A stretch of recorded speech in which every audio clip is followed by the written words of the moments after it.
अस्सलाम वालेकुम, आप देख रहे हैं प्रोग्राम खबर ये है। मैं हूं शाजिया ज़ीशान। प्रोग्राम में मेरे साथ हैं सईद काजी और इस्लामाबाद से हमारे साथ हैं रऊफ क्लासरा। नाजरीन, कल पंजाब, सिंध और खैबर पख्तूनख्वा का बजट भी पेश कर दिया गया है। सिंध और खैबर पख्तूनख्वा ने बजट में कोई नया टैक्स नहीं लगाया, जबकि पंजाब में बड़े घरों और जायदाद की खरीदो फरोख्त पर टैक्स लगा दिया गया है। सिंध और खैबर पख्तूनख्वा की हुकूमतें सरकारी मुलाजमीन की तनख्वाहें 15% बढ़ाकर पंजाब पर सबकत ले गई हैं।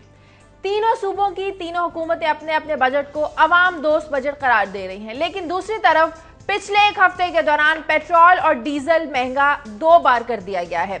देखेंगे कि फेडरल के बाद तीनों सूबों की तीनों जमातों के बजट में फर्क क्या है, इस पर बात करेंगे। और साथ ही बात करेंगे कि नई हुकूमत को सामना है एक नए इम्तिहान का, और ये इम्तिहान है कि साबिक सदर परवेज मुशर्रफ के खिलाफ गद्दारी केस को आगे कैसे बढ़ाया जाए। याद रहे कि ऐसे मामलात में हिदायत वफाकी हुकूमत जारी करती है। इससे पहले निगरान हुकूमत ने सुप्रीम कोर्ट में यह मौक़िफ़ इख्तियार किया था कि उनके पास इसका इख्तियार मैंडेट नहीं है। और अब अटॉर्नी जनरल मुनीर मलिक ये कहते हैं कि मुशर्रफ के खिलाफ गद्दारी केस और दीगर मुकदमात के हवाले से वज़ीर आज़म नवाज शरीफ से हिदायत लेने के बाद सेक्रेटरी को खत लिख दिया है। फिर सुप्रीम कोर्ट में हुकूमत का मौक़िफ़ पेश किया जाएगा कि आया मुशर्रफ के खिलाफ आर्टिकल 6 का मुकदमा चलाया जाए या नहीं। अब देखते हैं कि नई हुकूमत इस कश्मकश से कैसे निकलने में कामयाब होती है। इन खबरों पर बात करेंगे और साथ ही खबरें लेंगे क्लासर साहब कायल साहब से। जी कायल साहब। शाहजी, एक तो फॉलो अप है, कल ही हमने मौसम की खबर की बताई थी और इसमें यह खदशा ज़ाहिर किया गया था कि जो बीमारियां हैं उनमें बहुत ज़्यादा इजाफा होगा। कल से कराची से एक खबर आई है, तकरीबन 250 बच्चे जो हैं वो पेट की खराबियों के हवाले से रिपोर्ट कर रहे हैं हर रोज़ कराची के अस्पतालों में। तो हम देखते हैं कि अभी जो रेनी सीज़न है या जो ये सावन तो अभी नहीं आया, बीमारियां आनी शुरू हो गई हैं गंदे पानी की वजह से, जिस खदशे का हमने इज़हार किया था। और 2 खबरें मैंने चुनी हैं इंटरनेशनल हवाले से। आज एडवर्ड स्नोडन, जिसने इतना बड़ा स्कैंडल अनअर्थ किया है और जिसमें बताया कि NSA किस तरह हमारी स्पाइंग कर रही है, उसने आज एक बयान दिया है किसी अनडिस्क्लोज्ड लोकेशन से जहाँ पे वो आजकल छुपा हुआ है हांगकांग में। और उसने कहा कि मैं मज़ीद रेवलेशंस करूँगा, मज़ीद में इंकशाफात करूँगा कि कैसे अमरीकी हुकूमत जो है वो अपने सिक्योरिटी इदारों को इस्तेमाल करती है लोगों की आज़ादियों को सल्ब करने के ज़िम्मन में उसके मुताबिक। और दूसरा उसने ये कहा कि ये जो इंकशाफात हैं इनसे मैं नहीं रुकूँगा, भले मैं मारा जाऊँ इस सारे खेल में या मुझे सारी ज़िंदगी के लिए अंदर कर दी जाए। इसी के साथ जुड़ी हुई खबर है, जूलियन असांज से मिला है एडवर्ड जो रिकार्डो पतीनो नामी जो एक फॉरेन मिनिस्टर है उस एक्वाडोर का, वो बताएंगे। वो कह रहा है कि मैं 5 साल तक यहाँ रहने को तैयार हूँ। तो ये जो एक छोटी सी अपोजिशन निकली है बड़ी बेबस किस्म की, ये क्या है। और फिर अगर वक्त मिला तो हम बात करेंगे कि जो ईरान में जो प्रेसिडेंशियल इलेक्शन हुआ है जिसमें वहाँ पनिश किया है अली खमेनाई को और उसके अवाम ने उनके कैंडिडेट को हरवा के, इसकी क्या सूरत है। और फिर इलेक्शन के फौरन बाद जो मिलियंस ऑफ लोग ईरान में बाहर आए हैं उनके क्या जज्बात थे, इस पर बात करेंगे। क्लासर साहब के पास चलते हैं। जी क्लासर साहब, आज क्या शेयर करने वाले हैं आप हमारे साथ? आज शायद 3 स्टोरीज हैं जो हम शेयर करेंगे इस प्रोग्राम में। एक तो बड़ी इंटरेस्टिंग सी खबर बन रही है जो मैं ये बजट डॉक्यूमेंट्स देख रहा था कि जितनी फ़ॉरेन यहाँ पे इमदाद आ रही है या फ़ॉरेन फंडिंग ये प्रोजेक्ट्स हैं वो सबसे ज़्यादा पंजाब और सिंध में शुरू किए गए हैं। आप कह सकते हैं जो लोन्स हैं, ग्रांट्स हैं, वो सबसे ज़्यादा पंजाब और सिंध को मिल रही हैं, जबकि KPK और आपके बलूचिस्तान में जो फिगर सामने आ रहे हैं वो बहुत ख़तरनाक हद तक कम है कि दुनिया जो है वो ये बलूचिस्तान और ये खैबर पख्तूनख्वा की हुकूमतों को इमदाद करने को तैयार नहीं है। उसके हम आपके साथ फिगर ये शेयर करेंगे कि पंजाब को, सिंध को क्यों ज़्यादा पैसे मिल रहे हैं बजट में फ़ॉरेन असिस्टेंस में, और ये 2 जो सूबे जो हमारे छोटे हैं उनको क्यों नहीं मिल रहे। एक आपको याद होगा हमने स्कैंडल यहाँ पे एक फॉलो उसको करते रहे, पंजाब खैबर पख्तूनख्वा का पुलिस वेपन्स का स्कैंडल था। इसमें कुछ मजीद पेश रफ्त हुई हैं, वो आपके साथ शेयर करेंगे। 1 करोड़ रुपए का कमीशन खाया गया था जो पुलिस की बुलेट प्रूफ जैकेट्स ली जा रही थी। और तीसरा जो है ये पंजाब के हवाले से, पंजाब पुलिस में करोड़ों रुपए की रिश्वत लेके जैली किस्म की भर्तियाँ की गई हैं। तो वो स्कैंडल है, उसकी डिटेल्स भी आपके हम नाजरीन के साथ शेयर करेंगे आज। ठीक है कैसब, सबसे पहले बजट की बात कर लेते हैं। तीनों सूबों की कल 3 नई हुकूमतों ने अच्छा, खास तौर पे शादिया इसमें जो मैं KPK का बड़ा इंटरेस्टिंग बजट आया है और उसमें शायद सफ़ी हमारे साथ भी हैं जो हमारे तालीम पर सबसे ज्यादा फोकस किया है, जो सोशल सेक्टर पे जो है उनकी स्पेंडिंग है, तो उसको देखते हैं क्या सफीउल्लाह हमारे साथ है लाइन पे। हेलो सफी, आवाज आ रही है आपको? जी हाँ सर, जी सफ़ी, हमने देखा कि खैबर पख्तूनख्वा का जब कल बजट पेश किया गया, तालीमी इमरजेंसी वहां पर नाफिज की गई, तालीम के लिए सबसे ज्यादा बजट रखा गया, 266% इसमें इजाफा किया गया है, सेहत के बजट में 120% इजाफा किया गया है। तो ये पैसे कहाँ कहाँ किस मद में इस तरह खर्च होंगे? जी, जहाँ तक जैसे आपने इस बात की, और इस दफा इन्होंने खसूसी तौर पर, क्योंकि एक तो तालीम ही के हवाले से पहले जो इनके साथ जमात इस्लामी और पीटीआई के मिनिस्ट्रीज के ऊपर भी काफी पहले ले दी थी, और उसकी वजह भी यही थी कि पीटीआई ये चाह रही थी कि हमें, चूंकि इस दफा ये हुकूमत के केपीके में हुकूमत मिली है, तो वो तालीम और सेहत ही पर सबसे ज्यादा फोकस करना चाह रहे थे, जिसकी वजह से उन्होंने मिनिस्ट्रीज भी अपने पास रखी हैं। सूबे में जिस तरह क्लासर साहब ने भी बात की कि यहाँ पर फॉरेन फंडेड प्रोजेक्ट्स जो हैं वो केपीके में बिल्कुल ना होने के बराबर यानी आ रहे हैं, उसकी वजह जो है, जिसे बहुत ज्यादा वो कहा जा रहा है, वो मिलिटेंसी की वजह से, और मिलिटेंसी ही की वजह से, और दहशतगर्दी में जितनी यानी जो पिछले एक तकरीबन एक दिहाई हम कहेंगे कि इसमें जितने यानी तालीमी इदारे और तालीम और ये जितना सफर हुआ है, तो वो किसी और सूबे में उस तरीके से सफर नहीं हुआ। अच्छा सफीउल्ला, ये बताएं कि तालीम पर पैसा कैसे खर्च किया जाएगा? नए स्कूल ज्यादा बनाए जाएंगे, पढ़ाई सस्ती कर दी जाएगी, इस पैसे को तकसीम कैसे किया जाएगा, इतना ज्यादा जो इजाफा किया गया है? जी, ये इन्होंने टू प्रॉन्ग एक स्ट्रेटेजी, एक तो ये है कि नए स्कूल और जो यानी तालीमी इदारे जो है वो तबाह हो चुके हैं उनके, दूसरा एक रिफ्रेशर कोर्सेज के भी इन लोगों ने एक प्रोग्राम बनाया है कि जो असातिज़ा हैं उनको भी यानी उनको वो मोटिवेट करके, और दूसरा उनको नए कोर्सेज, और तीसरा इसके साथ ही जो ये करना चाह रहे हैं वो ये करना चाह रहे हैं कि तालीम जो है वो यकसा तौर पर यानी एक ही पैटर्न के ऊपर वो इसको मुतारिफ कराना चाह रहे हैं। कैसे सभी, ये बड़ी इंपॉर्टेंट बात है, कैसे एक तरह से मुतारफ कराएंगे? प्राइवेट सेक्टर में भी हैं और फिर सरकारी स्कूलों को क्या उनके बराबर लेके आएंगे? इतने पैसे तो नहीं है गालबन। बिल्कुल आप सही कह रहे हैं कि एक बहुत मुश्किल और बहुत बड़ा टास्क है, लेकिन इरादा है और जिसमें लग रहा है कि एक मोटिवेशन भी है इनमें और एक करने की यानी वो कोशिश है कि ताकि, क्योंकि ये एक इनको मौका मिला है कि अगर ये इस दफा ये साबित कर सके तो फिर जाहिर सी बात है कि फिर सेंटर की तरफ भी ये आगे जो है वो मूव कर सकेंगे। सफ़ी, एक सवाल मेरा भी है आपसे सफ़ीउल्लाह, एक जैसे इमरजेंसी ने नाफिज की एजुकेशन के लिए बड़ी ज़रूरत है केपीके में, हम देखते हैं यहाँ के केपीके के बहुत ये खूबसूरत बच्चे बचा रहे हैं, इस्लामाबाद में हम उनको देखते हैं मजदूरी कर रहे होते जिनको स्कूलों में होना चाहिए था। एक जो सबसे बड़ा मसला है केपीके का वो पुलिस के रिलेटेड है, लॉ एंड ऑर्डर के रिलेटेड, उस पर कुछ बजट में कोई फोकस किया गया है? कोई ट्रेनिंग के लिए कुछ उनकी सैलरीज तो ये चले बढ़ ही गई हैं, या इससे हट के ये पुलिस को कैसे इन्होंने दोबारा वहाँ पे एक्टिवेट करना है ताकि टेररिज्म की जो वेव है उसको कंट्रोल किया जा सके? तलीम के बाद सबसे अहम तो वहाँ पे लॉ एंड ऑर्डर का मसला, सारे मसाइल वहीं से पैदा हो रहे हैं, उस पर कोई फोकस किया है हुकूमत ने? जी, उसके लिए भी यानी मजीद तो उन्होंने जो पॉलिसीज बना रहे हैं और वो कर रहे हैं, और जो मीटिंग्स भी होती रही हैं, लॉ एंड ऑर्डर ही को सबसे ज्यादा पहले फोकस, क्योंकि जब तक अमन नहीं होगा तो नए तालीम कैसे देंगे, नए यानी स्कूल कैसे बनेंगे, और जो ऑलरेडी तबाह हाल हैं तो उनको वो किस तरह नहीं करेंगे। तो इसीलिए लॉ एंड ऑर्डर के ऊपर खुसूसी तौर पर पुलिस ही का ऊपर भी काफी उन्होंने फोकस कर रहे हैं, और इसी की और पॉलिसीज के मजीद यानी जो ट्रेनिंग्स हैं वो भी, और दूसरा जो हालत ज़ार है, जिस तरह यानी आपने देखा कि हमारे केपीके में पुलिस की यानी वो पोजीशन नहीं है। पहले भी ये था कि इवन जो शोहदा पैकेज था तो वो पंजाब में ज्यादा था, केपीके में कम था, तो इसी तरह सैलरीज का भी। लेकिन सफ़ीउल्लाह आपने कहा ना पंजाब में शोहदा का पैकेज ज़्यादा था, लेकिन ये भी तो स्कैंडल सामने आया था कि जो ये शोहदा की ज़मीनें थी वो एक पर्टिकुलर पार्टी जब रूलिंग लीड थी, एमएमए की हुकूमत थी, तो डेरा इस्माइल खां में सारी ज़मीनें उन्हें अपने जो वर्कर्स थे उनको अलाट करवा दी थी। ये स्कैंडल भी सामने आते रहे हैं। जी बिल्कुल, जमीन के भी स्कैंडल आते रहे हैं, और आपने जैसे देखा कि इवन असलहे की खरीदारी में भी जो है वो स्कैंडल आते रहे, यहाँ तक कि ग्लॉक पिस्टल्स के लिए जो था वो भी आपने देखा होगा कि वो भी यानी स्कैंडल्स भी सामने आते रहे हैं। तो इसी चीज पर जो इस दफा आपको लगता है ये सफ़ीउल्लाह, मैं सॉरी आपकी बात करूँ, आपको लगता है कि ये जो मौजूदा हुकूमत है इमरान खान साहब की वहाँ पे ये अकाउंटेबिलिटी भी कुछ करेगी, या कुछ जो लोग पहले लूट के ले गए, कुछ ज़मीनें शोहदा के अलाट करा गए, किसी ने 1 करोड़ रुपए का पुलिस की बुलेट प्रूफ जैकेट्स में कुछ ये उन्होंने कोई उसमें कमीशन खा लिया है, तो इस हुकूमत को फोकस अकाउंटेबिलिटी पे भी है, या आप समझते थे सोशल सेक्टर और अपनी पॉलिसीज को लेकर आगे चलना चाह रहे हैं? ये क्लासर साहब इसका जवाब लेते हैं। सफ़ीउल्लाह साथ रहेगा प्रोग्राम में, वक्त एक ब्रेक, और ब्रेक का जब वापस आएंगे तो पंजाब पर भी फोकस करेंगे कि पंजाब का फोकस टैक्स के अलावा और किन चीजों पर ज्यादा रहा। एक ब्रेक के बाद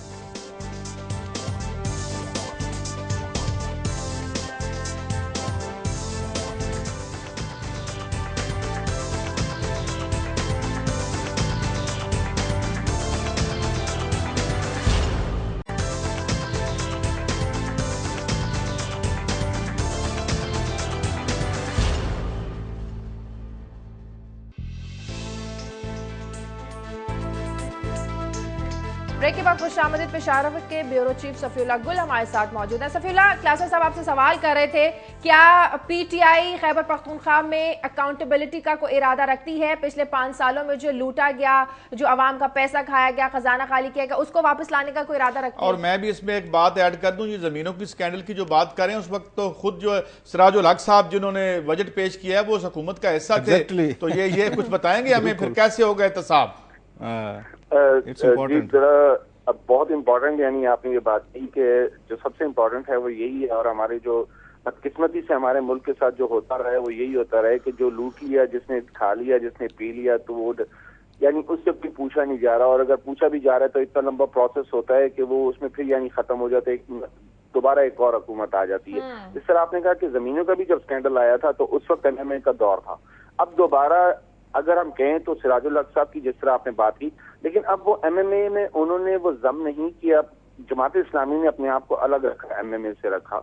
तो कहा यह जा रहा है क्योंकि जमात इस्लामी का वो हिस्सा उस वक्त गो के एमएमए के थे, लेकिन अब यानी ये कह रहे हैं कि जिस तरह एक यानी एक अच्छी सी एक चीज जो आई है सामने इस दफा इस बजट में, कि जितने यानी जो डेवलपमेंटल एक यानी डिस्क्रिशनरी जो एक फंड हुआ करता था वो इन लोगों ने इस दफा जो है वो डाइवर्ट कर दिया है कि ये बलदियाती निजाम का और लोकल काउंसिल्स की तरफ यानी ये डाइवर्ट करेंगे। उससे भी लगता है कि एक डेवलपमेंटल का एक इरादा जो है इनका वो सामने आ रहा है कि जी।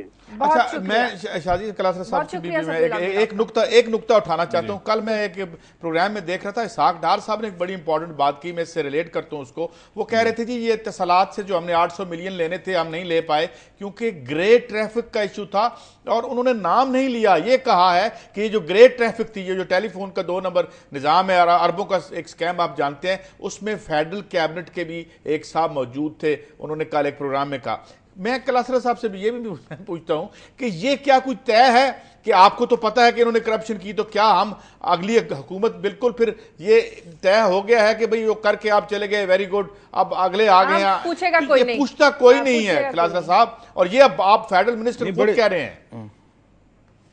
निकाय साहब आप बिल्कुल सही कह रहे हैं कि अगर एक फाइनेंस मिनिस्टर साहब में ये जरूरत नहीं है कि उस फेडरल मिनिस्टर का जो 5 साल तक पीपल्स पार्टी दौर में आल इन आल रहे हैं उनका नाम ले सके, जिनके बिजनेस इंटरेस्ट थे, उन पर बड़े स्कैंडल्स आए कि उनकी अपनी कंपनी थी और उसको ग्रे ट्रैफिक को उन्होंने प्रमोट करने के लिए बाकायदा तौर पर उसमें जो उन पर इल्ज़ामात लगते हैं, स्टोरीज भी शाये होती रही हैं, उन्होंने अरबों रुपए के मुनाफा लिए हैं, उनके खिलाफ अगर वो खुद अपने ये लब खोलने को तैयार नहीं है, जो हुकूमत में बैठे हुए हैं, तो आप उससे अंदाजा कर लेंगे कितनी कंप्रोमाइज्ड किस्म का जस्टिस होने वाला है। बल्कि मैं तो ये बताता जाऊं कि आने वाले दिनों में जो हमें रिपोर्ट्स आ रही हैं, जो नैब का इदारा है एज सच इसको प्राइम मिनिस्टर ऑफिस के नीचे किया जा रहा है, इसकी वो जो इसकी एक इंडिपेंडेंट हैसियत है शायद वो आने वाले दिनों में नहीं रहेगी। इस पर काम भी शुरू हो चुका है ऑलरेडी, इस पे जो प्रपोजल थी वो फाइनल स्टेजेस में है। सो नैब का इदारा भी आपका बंद होने वाला है। बाकी आपने KPK का आपने सुन लिया है कि वहां पर अकाउंटेबिलिटी का क्या, उन्होंने सफीउल्लाह ने आज सच की खुल के बात नहीं की कि वो लोग जो उस वक्त MMA में बैठे थे आज वो वजीर हैं, वो क्या इस पर स्ट्रेटजी बनाएंगे। ये पाकिस्तान में तय हो चुका है, ये तय हो चुका है कि इस मुल्क में एहतसाब का जो नाम है, जना मुशर्रफ साहब है, उन्होंने पॉलिटिकल विक्टिमाइजेशन ज्यादा करनी शुरू कर दी, जिससे नैब का उसकी क्रेडिबिलिटी खत्म हुई। इससे पहले हमने देखा सैफ रहमान साहब थे, उनका अपना इदारा था, उनकी विच हंटिंग हमने देखी। अब ये पीपल्स पार्टी की हुकूमत में करप्शन हुई। आज ही मैं एक देख रहा था कि कल नवीद कमर साहब पेश हुए नैब के सामने, और जिसमें उन्होंने अपने साथियों के खिलाफ एक तरह की चार्जशीट की है, वो अलहदा लड़ रहे हैं जो पीपल्स पार्टी के हैं, वो कहते हैं उसने करप्शन किया, वो कहते नहीं फलाने की है। ये इस तरह का बन चुका है, उन्हें खौफ नहीं है, डर नहीं है, उन्हें पता है कि हमारे ऊपर कोई हाथ नहीं डाल सकता। जब डर खौफ नहीं है कि हमारे खिलाफ कुछ होगा तो अकाउंटेबिलिटी नहीं होगी, तो जाहिर है किसको डर है कि कोई करप्शन करे या कुछ उसके खिलाफ होगा। पंजाब के बजट की कुछ बात कर लेते हैं। जाहिद आबिद नुमाइंदे हमारे साथ लाइन में मौजूद है। जाहिद, हमने देखा कि पंजाब ने अपने बजट में ज्यादा जो फोकस है वो टैक्सेस पर रखा, बड़े घरों पर, जायदाद की खरीदो फरोख्त पर टैक्स लगाया। सेहत पर हमें इतना कोई इजाफा नजर नहीं आया, तालीम पर हमें कोई इतना ज्यादा इजाफा नजर नहीं आया। कैसा रहा कल का बजट? शादियत, जहाँ तक कल 3 बजट पेश हुए उसमें अगर हम पंजाब की बात करें तो वो हमें ऐसा, इसे हम जारहाना बजट कह सकते हैं दूसरे 2 सूबों के मुकाबले में, खासतौर पर टैक्सेशन के हवाले से, क्योंकि वहाँ पर यहाँ पर बड़े घरों पे टैक्स लगे हैं, 2 कनाल से बड़े घरों पे घोड़ दौड़ पर टैक्स लगा है, फैशन शो पे, म्यूजिकल शो पे, और इन मूवेबल जो प्रॉपर्टी है उसकी ट्रांजैक्शन पे भी टैक्स लगा है। अगर वो 1 साल से पहले बेचते हैं या उसे उसको क्लीन किया गया, जो लोग कारोबार कर रहे हैं इस चीज का, उसे थोड़ी सी उनसे पैसा निकाला जा सके। और जहाँ तक दूसरी तरफ अगर हम आए थे तो तालीम की तरफ, तो इस पर हमारी बात हुई है पंजाब हुकूमत के बाज़राए से, तो उनका ये कहना था कि हमारे पास इंफ्रास्ट्रक्चर मौजूद है, हमने सिर्फ उन चीज़ों को रन करना है जिसकी वजह से हमें बहुत ज्यादा जंप देने की जरूरत नहीं थी इस बजट में तालीम और सेहत के। यहाँ पर गवर्नेंस का असल मसला है। अगर गवर्नेंस बेहतर करते हैं, जो ताज़ा भर्ती किए गए हैं वो ताज़ा स्कूल आते हैं, जो डॉक्टर्स भर्ती हुए हैं वो डॉक्टर्स अस्पतालों में पहुंचते हैं, दवाइयां जिनके लिए फंड एलोकेट होते हैं हर साल वो। अच्छा ज़ैद ये बताइए, ये कुछ थोड़ा बहुत इजाफा तो किया है इन्होंने, सेहत में भी 67 बिलियन है और लेकिन ये बताएं कि 33% जो वो टैक्सेस के जरिए पैसा इकट्ठा करना चाहते हैं, आपके ख्याल में कर पाएंगे? जो पहले भी हम देख रहे हैं FBR का शॉर्टफॉल है, सबका शॉर्टफॉल है। जैसा कि वही मैं बात कर रहा हूँ कि गवर्नेंस का असल इशू है कि जहाँ पर जो टारगेट सेट तो कर दिए जाते हैं लेकिन उन्हें अचीव नहीं किया जाता। इसी तरह 2 साल पहले इन्होंने बड़े फार्म हाउसेज पर टैक्स लगाए थे जो जिसमें इन्हें खातर का कामयाबी नहीं हुई उसे जमा करने में। इसी तरह जो लग्जरी गाड़ियों के जो टैक्स होते हैं वो भी ये उस तरह कलेक्ट नहीं कर पाते जिस तरह इनको अंदाजा होता है, बल्कि प्रॉपर्टी टैक्स जो कि आम एक प्रॉपर्टी जय साहब एक सवाल जय साहब, अगर सॉरी फॉर इंटरप्शन, आपने कहा बड़े घरों पर टैक्स लगाया गया, ये कहीं पे नाराजगी तो नहीं शो की कि जो डिफेंस गुलबर्ग और हमने वो एरियाज देखे कैंट के जिन्होंने नवाज लीग को वोट नहीं डाला लाहौर में, उनके लिए टैक्स स्पेशल तो नहीं बनाया गया? क्योंकि बड़े बड़े घर तो डिफेंस में है, कैंट में है, और उन एरियाज में जिन्होंने इस दफा नवाज लीग को वोट नहीं दिया, कोई इस पर भी फोकस किया है कि पंजाब के मीडिया ने कि आपने कहीं पे उन लोगों को सजा देने की कोशिश तो नहीं कि हमें आपने वोट नहीं दिया, इमरान खान को वोट डाले हैं तो जरा टैक्स दें अगर आप बड़े बड़े लोग हैं? कोई इस तरह का चक्कर तो नहीं है जय साहब? बिल्कुल सही कह रहे हैं। कल हमारे दोस्त ने बकायदा इसके लिए लफ्ज इस्तेमाल किया कि ये PTI के वोटर पे ज्यादा टैक्स लग गए हैं, जिसमें जो इसी किस्म की लोकेलिटीज में रहते हैं बर्गर क्लास को लग गए हैं। जी बिल्कुल हम कह सकते हैं।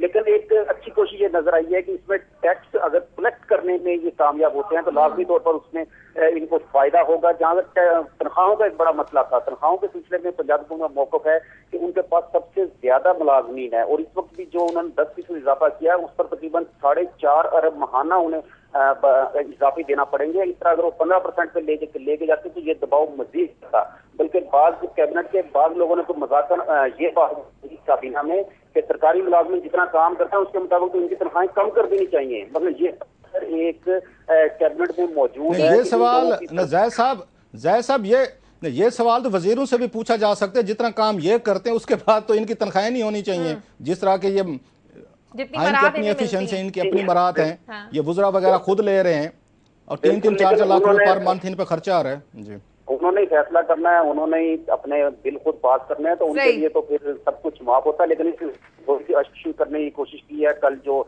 गुजरा के घरों की बहरहाल जाहिद मंसूबे पंजाब के वैसे रखे जाएंगे। आशियाना हाउसिंग स्कीम का भी मंसूबा, लैपटॉप की स्कीम भी चलेगी और इसके अलावा जो मेट्रो बस के मंसूबे अब फैसलाबाद, रावलपिंडी और मुल्तान में भी शुरू किए जाएंगे, इसके लिए बजट ज्यादा रखा गया है।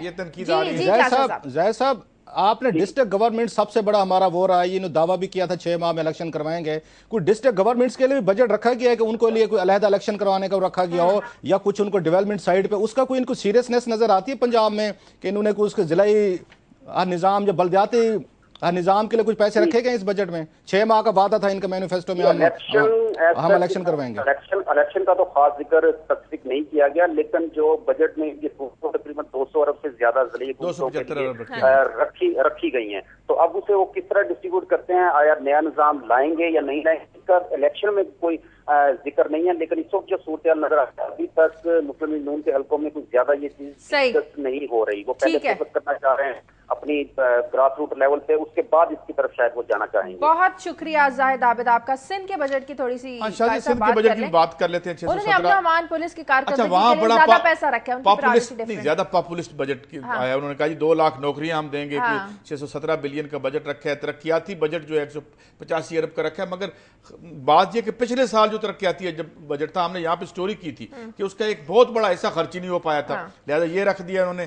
तालीम के बजट में उन्होंने इजाफा किया है और एनर्जी पर भी। और ये भी हम बात करते चलें कि एनर्जी पे सिंध ने भी 32 अरब रखे हैं, जबकि पंजाब ने भी एक खासी खतीर रकम रखी है, क्योंकि अब असल इशू ये भी है कि ये एनर्जी पैदा करते हैं या नहीं करते। मगर शाजिया अब बजट डॉक्यूमेंट जो है वो हम ये देखते हैं कि जिस तरह अभी आपने बात, असल जो आपका थीम था आज हमारा वो ये था क्या प्राइसेस में कमी आएगी या नहीं। अब देखें ये जो आपने पेट्रोल का मामला किया, पेट्रोल का मामला ये था कि इन्होंने अनरजिस्टर्ड जो आउटलेट्स हैं, जो रिटेलर्स हैं, उन पे 2% टैक्स लगा। अच्छा, 95% अनरजिस्टर्ड हैं। हाँ। तो 95% जो पंप्स हैं उन पे जो है वो महंगा मिलेगा पेट्रोल। हाँ। जबकि 5% पे कम। फिर शायद खकान अब्बासी साहब को कहा गया, उन्होंने कहा ये नामली दूर करते हैं, मगर बाद उन्होंने भी माजूरी का इजहार किया। और फिर ये इसमें मैं साथ साथ महंगाई के हवाले से, चूंकि आपने बात की थी कि जो बिजनेस लीडर से जो मेरी बात हुई है, जो ऑफ द रिकॉर्ड की है उन्होंने, वो ये कह रहे हैं जी कि ये जो 1 या 2% आपने जीएसटी में इजाफा किया है, इसका जो अल्टीमेट इंपैक्ट होगा वो बहुत, एक तो आम आदमी पे तो पड़ेगा ही। हाँ। आम आदमी भी पड़ना है, मगर वो उससे कहीं ज्यादा और कई गुना ज्यादा होगा जितना कि ये है। तो मेरे ख्याल में महंगाई में कमी होती है, हमें नजर नहीं आती। और जिसकी एक मिसाल आज हम देख चुके हैं कि पेट्रोल में एक हफ्ते में 2 बार इजाफा हुआ। सही। क्लासा साहब, मुझे एक ब्रेक लेनी है, ब्रेक के बाद जब हम वापस आएंगे तो बात करेंगे। आपने जो एक बड़ी अहम खबर दी है कि फॉरेन जो फंडिंग है, फॉरेन इमदाद जो है वो पंजाब और सिंध में बहुत ज्यादा आ रही है। आखिर क्या वजह है कि बलूचिस्तान और खैबर पख्तूनख्वा में कोई इमदाद देने के लिए तैयारी नहीं है? ब्रेक के बाद आएंगे, क्लासा साहब से इस खबर के बारे में बात करेंगे। Take a break.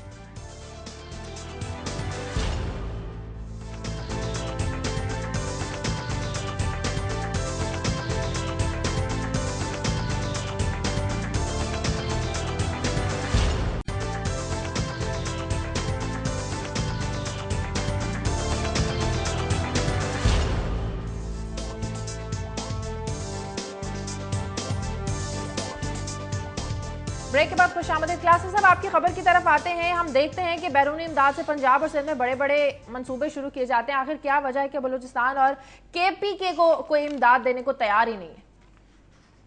ये बड़ा एक तरह का इंटरेस्टिंग एक कंपैरिजन बनता है कि अभी बजट डॉक्यूमेंट्स मैंने सारे देखे हैं, और पर्टिकुलर जो फॉरेन हमें असिस्टेंस मिलने वाली है पाकिस्तान को, और इन 4 सूबों को फॉरेन आपको असिस्टेंस मिलते हैं 2 शक्लों में।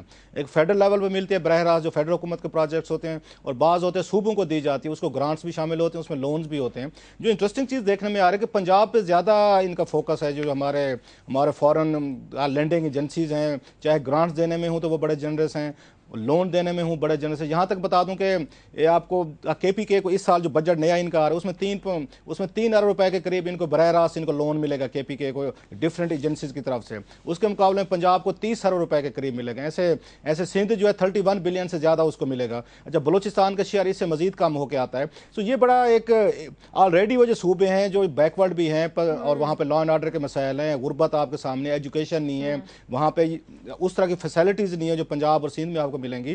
तो वहां पे हमें नजर आ रहा है कि आपकी बरह रास्त जो लोन है वो नहीं मिल रहा, जिससे वो जो हुकूमतें शायद उनको इंप्लीमेंटेशन में उनको मदद ना मिले। एक अच्छी चीज है केपीके के लिए कि इनको कुछ ग्रांट्स जो इस साल मिलने वाली हैं, वो लोन नहीं है, ग्रांट है, वो तकरीबन 9 अरब रुपए के करीब बनते हैं, जिसमें नॉर्वे है, यूके है, यूएस से सबसे ज्यादा फंडिंग कर रहा है वहां पे सूबाई हुकूमत को ग्रांट्स की शक्ल में। सो वो वहां पे थोड़ी सी कंपनसेशन होती है। अदरवाइज हम देख रहे हैं जो बड़े बड़े इंटरनेशनल वो लैंडिंग एजेंसी है, वो भी जो पॉपुलर सूबे हैं जहां पे गवर्नेंस की बात की जाती है कि शायद हम आपका पैसा बेहतर तरीके से इस्तेमाल कर सकते हैं, वो भी उस नारे में आए हुए हैं। वो जो कुछ डेंजरस एरियाज हैं जैसे बलूचिस्तान है या ये केपीके है, उसमें वो भी रिस्क लेने को तैयार नहीं है। So that's a very interesting thing. एक चीज।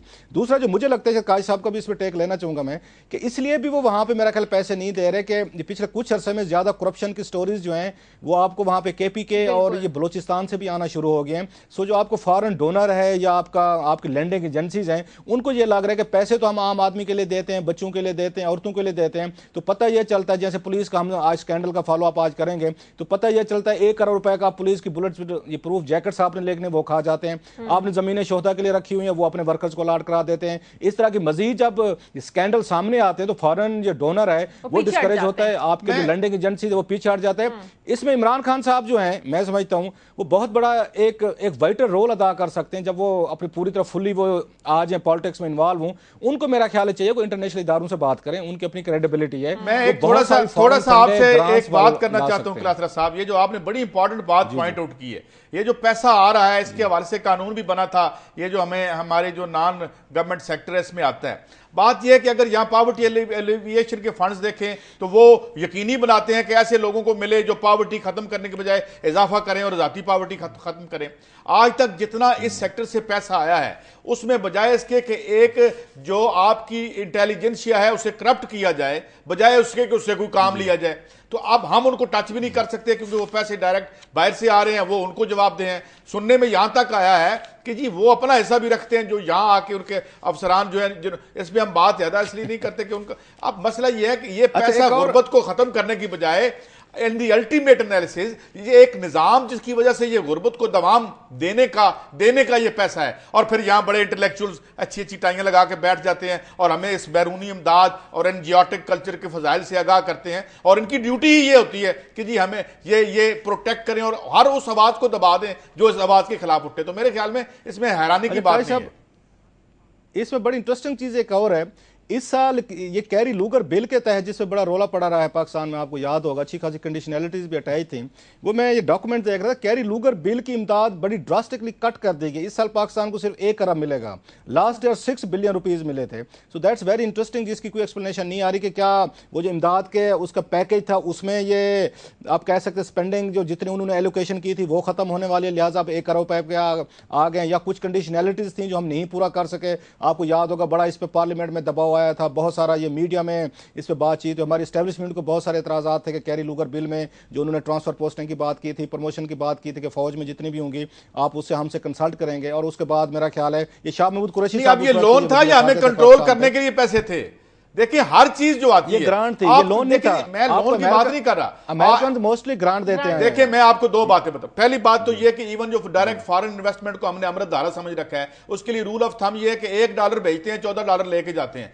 ये जो फॉरेन इन्वेस्टमेंट आएगी तो हम मजिंदा हो जाएंगे, ये भी एक बहुत बड़ा फ्रॉड है, इसको भी रीथिंक करने की जरूरत है। और दूसरी जो आप बात करें कि ये जो पैसे देते हैं ये कंट्रोल करने के लिए, अपने अवाम को सादा गिलास पानी का वो मुफ्त देने को तैयार नहीं है। हमने सुना था कि आप वो एनवायरमेंट को साफ रखने का टैक्स भी अपने अवाम पे लगाएंगे, तो हमें मुफ्त क्यों देंगे? हमें मुफ्त क्यों देंगे सर?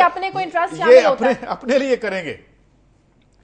नहीं, बात यह है कि जो मेरी काजी साहब से हमेशा डिबेट रहती है, हम इतने, और मैं भी एक ही बात कह, तो काजी साहब भी वही के, हम इतने क्यों मजलूम बन जाए? जबरदस्ती हमारी जेब में आके तो नहीं पैसे ठोंस के जाता ना। दुनिया में इस तरह होता है कि मेरी जेब में आए, रऊफ साहब ये 100 रुपया रख ले, मेरा दिल चाह रहा था कि आप बड़े अच्छे लग रहे हैं, मुझे तो नहीं दिए, इसलिए नहीं होता दुनिया में। नहीं, देते आपके लिए पहुंचते आप तक नहीं है। नहीं सर, बात ये है, ये देखें, अगर ये पैसे ना मिले आपको, लोन लेना कोई बुरी चीज नहीं है, लोन का इस्तेमाल है, उस पर बात करें। हम उनको तो जाकर उनके पीछे पड़ जाते हैं कि आप हमें पैसे दे रहे हैं, मैनेज कर रहे हैं, अरबों डॉलर वो आपको दे रहे हैं, आप उसकी यूटिलाइजेशन तो ठीक कर लें। आपका पैसा जो आते हैं 1000 लोगों को फोकस नहीं करते। हम $100 अरब हमारा उन्होंने इस 2 नंबर वार ऑन टेरर पे खर्च करवा दिया जो अफगानिस्तान से शुरू की थी उन्होंने। यहाँ पे ये देखें ना, के साथ अब इन्फ्लेटेड फिगर है हमारे, चले 60 फिगर है, 50 बिलियन कर दें, मैं कहता हूं इन्फ्लेट दिए 10 बिलियन। हमें कभी भी कोई एक डॉक्यूमेंट, एक हमें कैलकुलेशन करके नहीं बताएगी कि टोटल वार एंड टेरर चले इसका आधा फिगर दे दिया जाता है। अच्छा ये बताएं, जो हमारा इंफ्रास्ट्रक्चर था, 50,000 हमारे सिविलियन मरे नहीं मरे, 5,000 हमारे फौजी मरे नहीं मरे। तो देखिए आपने बात की ना सर इसकी कि इंफ्रास्ट्रक्चर तबाह हुआ, ये कोलिशन सपोर्ट फंड आपको किस चीज का मिलता है? आप उसको लगाएं अपने इंफ्रास्ट्रक्चर पे, और आप उनसे पैसे लेते हैं, वो पीनट भी नहीं है, और फिर आप खुद खा पी जाते हैं, वो पीनट भी नहीं है सर।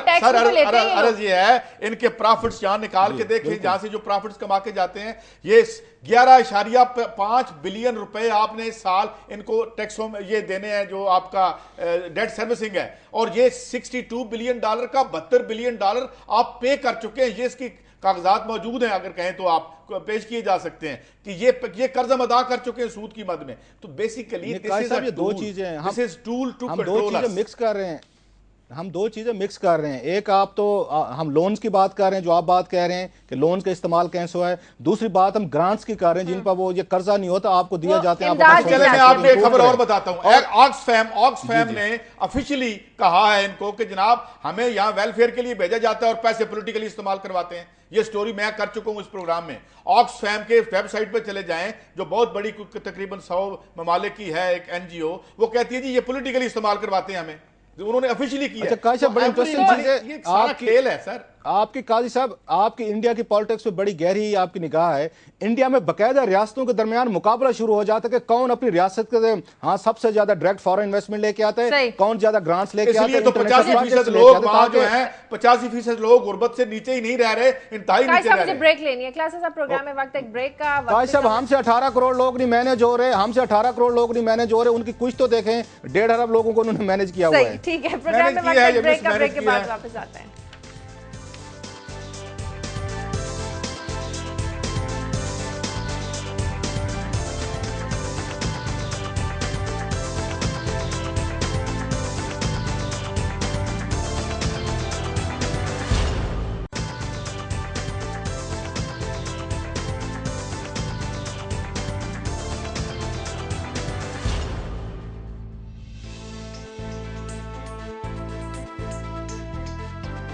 ब्रेक के बाद खुशामदीद। क्लासा साहब, मैं आपकी तरफ आऊंगी, जरा ये खबर हमारे साथ शेयर कीजिए कि किस तरह पंजाब में करोड़ों की रिश्वत लेकर पुलिस में भर्तियां की जाती हैं। ये बेसिकली आज स्कैंडल है जो हमारे इस्लामाबाद के दुनिया अखबार के रिपोर्टर हैं, इन्वेस्टिगेटिव रिपोर्टर आफ्ताब मेकन साहब, और बड़ी अच्छी खबरें करते हैं, रोजाना कोई ना कोई स्कैंडल निकाल के लाते हैं। ये उनकी स्टोरी है, मेरा ख्याल है हमारे साथ लाइन पे हैं, तो उन्हीं से डिटेल पूछ लेते हैं कि क्या स्कैंडल है, ये कैसे जेली भर्तियां की गई हैं। साहब, आवाज आ रही है आपको?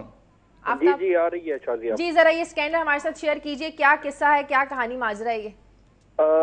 ये होता यह था कि लाहौर में भर्तियां की गई पुलिस की मिली भगत से। पुलिस का एस्टेब्लिशमेंट डिपार्टमेंट, फाइनेंस डिपार्टमेंट और AGPR मिल के लोगों को पहले उनसे रिश्वत लेते और उनको भर्ती करते और उन लोगों को ट्रांसफर कर देते कि दूसरे अजला में, और उनकी बाद में फौजी मिसल जिसे कहते हैं, जो पर्सनल फाइल होती है, वो भी मेंटेन हो जाती, उनकी LPC भी तैयार हो जाती, और इनको जेली कांस्टेबल के ऊपर वो बंदा ट्रांसफर नहीं होता था, लेकिन वो उनका रिकॉर्ड ट्रांसफर कर दिया जाता था।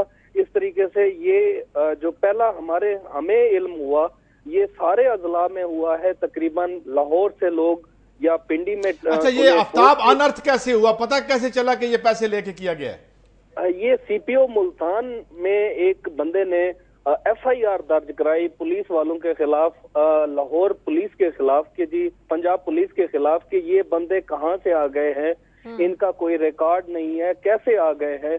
तो वहां पे एक FIR दर्ज कराई गई 15 मई को कि ये बंदे जेली हैं और इनका कोई रिकॉर्ड नहीं है और ये VVIP ड्यूटीज पे ये शामिल है, तो इनको कैसे आपने? अच्छा, वो एलिजिबल भी नहीं होते अपने ओहदों के लिए। और कोई एक्शन हुआ फिर उस FIR पे? एक ASI और मुहर्रिर और इन लोगों को शामिल तफ्तीश किया गया। हालांकि ये बड़े अफीसरान की अशीरबाज से ये सारा कुछ हुआ होगा, लेकिन ASI, मुहर्रिर और छोटे जो पुलिस एहलकार थे उनको शामिल तफ्तीश किया गया, इब्तदाई तफ्तीश की गई, उसके बाद अभी तक कुछ भी नहीं हुआ। ठीक है। आफ्ताब, ये बेरोजगार लोग जिनसे ये इनको वो किया, इंडक्ट किया गया, भर्तियां की गई, इन पे रहम किया गया कि बेचारे पढ़े लिखे लोग हैं, या कोई इनसे माल मताया, कुछ नजराना भी लिया गया था? क्यों मुफ्त में तो कोई काम नहीं होता दुनिया में। डेफिनेटली राव साहब, ये लोग कांस्टेबल भर्ती किए गए हैं, तो कांस्टेबल के लिए उनसे पैसे लिए गए हैं। पुलिस में आपको पता है अच्छी खासी तनख्वाहें हैं पुलिस की, और ऊपर से ऊपर की कमाई भी होती है, तो इनसे पैसे लेके 5 लाख, जहां भी जो नीचे आ गया उसको वहीं से पैसे लेके इंडक्ट किया गया और इनको बकायदा रेगुलराइज कर दिया गया, रिकॉर्ड इनका टेम्पर करके। ठीक है, बहुत शुक्रिया आफ्ताब मेकन साहब आपका। अगर रिश्वत लेकर आप करेंगे तो अच्छी कारकर्दगी की उम्मीद कैसे रखेंगे आप? बिल्कुल, इसको जो है वो इसका होना चाहिए, और मेरे ख्याल में पंजाब हुकूमत पे कुछ करेगी। KP की एक फॉलो अप स्टोरी है क्लासा साहब, वो भी उनका भी पुलिस का एक स्कैंडल है, वो जो आप स्टोरी फॉलो करें वो भी हमारे साथ शेयर कीजिए। ये खैबर पख्तूनख्वा में कुछ ये पहले आपको याद होगा एक स्कैंडल आया था कि बुलेट प्रूफ जैकेट्स ली गई थी और उसमें 1 करोड़ रुपए का कमीशन खाया गया था। हमने लास्ट वीक्स में उसको फॉलो अप भी किया था कि जो उसका ये कंट्रैक्टर थे अरशद मजीद साहब, वो वादा माफ गवाह बन गए थे और उन्होंने वहाँ पे डिटेल उन्होंने सबमिट की थी।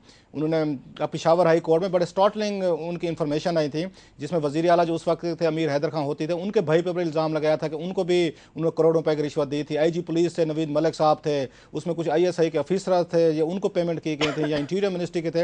एक लंबी लिस्ट थी, लोगों को है इवन हज तक करवाई गई थी, घर लेके दिए गए थे। तो उसका आज हमारे रिपोर्टर जो हैं अजमत मलिक साहब हैं, क्लासा साहब, उनसे भी बात कर सकते हैं। एक बड़ा अच्छा फॉलो अप किया है, तो अजमत मलिक साहब से पूछते हैं कि वो इसमें फर्दर क्या डेवलपमेंट्स हुई हैं इस स्कैंडल पे। जी अजमत मलिक साहब। जी, यहाँ पर खैबर पख्तूनख्वा में जो असले का स्कैंडल था, इसमें बम प्रूफ थानों का भी स्कैंडल था और बुलेट प्रूफ जैकेट की खरीदारी में भी टोटल 1 अरब का ये स्कैंडल था। इसमें कौमी इंतजाम ब्यूरो का जो पेशावर ब्यूरो है, उन्होंने इन्वेस्टिगेशन की और उन्होंने अभी वफाकी हुकूमत को एक खत लिखा है, जिसमें उन्होंने कहा है कि ये जो 5 पुलिस के आला अफसर हैं, इनको OST बना दिया जाए। इससे पहले भी उन्होंने खत लिखा था वफाकी हुकूमत को कि आप इनको OST बनाए, लेकिन उस वक्त भी नहीं बनाया गया था। और जो आपने क्लासा साहब ने भी कहा है कि वजीर आला जो साबिक थे अमीर हैदर होती, उन्होंने इससे पहले जब उन्हें कहा गया कि आप इनको ओएसटी बनाए तो उन्होंने कहा था कि अफसरों की बहुत कमी है, इस वजह से इन्हें हम ओएसटी नहीं बना सकते। तो अभी दोबारा इस वक्त नैब ने वफाकी हुकूमत को लिखा है, आईबी के डीजी को लिखा है, कमांडर नेशनल पुलिस एकेडमी को, वजारत खारजा, वजारत दाखिला और आईबी के कुछ और अफसर, आईबी के डीजी कमांडर को लिखा है कि आप इन अफसरों को ओएसटी बना दें। ठीक है, इसमें कौन कौन अफसर शामिल हैं या अजमत, अगर नाम हमें क्विकली बता दें कौन कौन से लोग शामिल हैं जी, जिनका कहा गया कि एक्शन लें इनको ओएसडी बने? Joint director general IB Peshawar Mohammad Suleman, Kashif Alam national police academy Islamabad, Sajid Ali Khan FC के अफसर हैं, जाफिर खान डीआईजी मर्दान और मियां मजहर उल हक काका खेल जो इस वक्त कम्युनिटी वेलफेयर अताशी है सऊदी अरब में। इन 5 अफसरान के खिलाफ, क्योंकि मलिक नवीद जो साबिक आईजी थे, जो इस स्कैंडल के सबसे मेन किरदार थे, कंट्रैक्टर के साथ मिलकर जिन्होंने ये सारा किया था, तो वो तो रिटायर हो चुके हैं। बाकी जो अभी ये 5 अफसरान है ये भी इस वक्त खैबर पख्तूनख्वा हुकूमत में और वफाकी हुकूमत में मुख्तलिफ ओहदों पर काम कर रहे हैं। नैब ने ये सिफारिश की है वफाकी हुकूमत को कि आप इन 5 अफसरान को एटलीस्ट ओएसटी तो बनाए जो इस इतने बड़े स्कैंडल में मुलविस थे। और ये तो इनाम होगा कि आप जो पैसे वैसे कमा लिए हैं जरा घर बैठ के उनको इस्तेमाल करें। बहरहाल चलें, ये तो अब ये आपकी खबरों की तरफ शाजिया, मैं भी अपनी खबरों की तरफ आता हूँ कि ये मुझे लगता है कि जैसे ये सारा खेल सारी दुनिया में कुछ स्कैंडल्स ही हैं, और मैं पहले स्कैंडल ही उठाता हूँ जो कि एडवर्ड स्नोडन ने एनएसए की जो हमें वो जो सर्विलेंस थी उसको अनर्थ किया उसने, और ने बताया कि किस तरीके से मुल्कों में मुदाखलत करते हैं ये जो बड़ी ताकतें हैं। तो उसने एक वहाँ पे प्रेस टॉक की है गार्जियन के साथ, जिसमें उन्होंने कहा कि भले मैं मर जाऊँ, भले आप मुझे सारी ज़िंदगी जेल में रखें, मगर मैं और भी रेवलेशंस करूँगा और मैं बताऊँगा कि ये जो हमें हमारी सिविल लिबर्टीज़ जो हैं उनको कैसे कर्टेल किया जा रहा है और कैसे इंडिविजुअल की जो प्राइवेसी है उसको इन्वेड किया जाता है। इसी के साथ टाइम काम में मैं खबर जोड़ देता हूँ कि एक्वाडोर के जो रिकार्डो पतीनो उनके फॉरेन मिनिस्टर हैं, वो जाके जूलियन असांज को मिले हैं जहाँ उसने पनाह ले रखी है। आपको याद होगा जूलियन असांज की हमने स्टोरी भी की थी, और उसने जूलियन असांज का ये कहना है कि हम 5 साल तक मैं मजीद यहाँ रह सकता हूँ। वो छोटे से टाइनी सी जगह बंद है, अगर वो बाहर निकलेगा तो जाहिर है ये जो सारी रियासतें हैं, ख़ास तौर पे बरतानिया, पहले हमने देख चुके हैं उनकी हुकूमतें कैसे बिहेव करती हैं, अमेरिकन जो है वो फौरी तौर पर उसको उसके हवाले कर देंगे, लिहाजा वो बाहर नहीं आ रहा। तो ये 2 इंटरेस्टिंग डेवलपमेंट्स हैं, देख रहे हैं कि ये क्या होगा। और मैं मेरे ख्याल में जल्दी में एक काशिफ आपसे सवाल, आपने एक बड़ी इंटरेस्टिंग एक टर्म यूज़ की थी कि वो जो मसूफ हैं जिन्होंने अमेरिकन जसूसी निज़ाम को एक्सपोज किया है, वो उन्होंने अनडिस्क्लोज्ड लोकेशन से उन्होंने पैगाम भेजा है। अगर अमेरिकन या 13.5 अरब की इंफॉर्मेशन हमसे कलेक्ट कर सकते हैं, दुनिया भर को तो उसका पता नहीं लगा सकते, उसका पता नहीं लगा सकते। अखबार के लिए कहां पे छुपे हुए हैं देखें, गार्जियन कह रहा है, गार्जियन को नहीं पता कि उसकी लोकेशन क्या है। मैंने ये नहीं कहा कि गार्जियन की समझ में आता है, गार्जियन की समझ में आता है। अच्छा, हम जर्नलिस्ट वो लिखते भी अनडिस्क्लोज्ड लोकेशन, क्योंकि हमें कहा जाता है मुमकिन है ये कहा गया हो। जी बोलिए। मैं आपसे ये पूछ रहा हूँ कि ये मुमकिन है जिन्होंने अरबों की इंफॉर्मेशन ये पूरी दुनिया से इकट्ठी कर ली है एनएसए ने, तो उनको वो नहीं पता चल रहा कि मसूफ कहाँ पे है और कहाँ पे बैठ के वो उन्हें पता होगा। लेकिन इसमें कैच क्या है? बात यह है क्लासरा साहब कि हम जब भी बात करते हैं तो हम कहते हैं वो जी अमेरिका में भी ऐसे होता है। हम सारी चीज की सैंक्शन जो है और जो वहां की रूलिंग क्लास क्राइम करती है अपने लोगों के खिलाफ, पूरी दुनिया के खिलाफ, मेरे लिए ये अहम नहीं है। अभी आ गई है कंस्पिरेसी थ्योरीज, ये करवा रही है, ओ भाई जो भी करवा रहा है, I am not interested in that.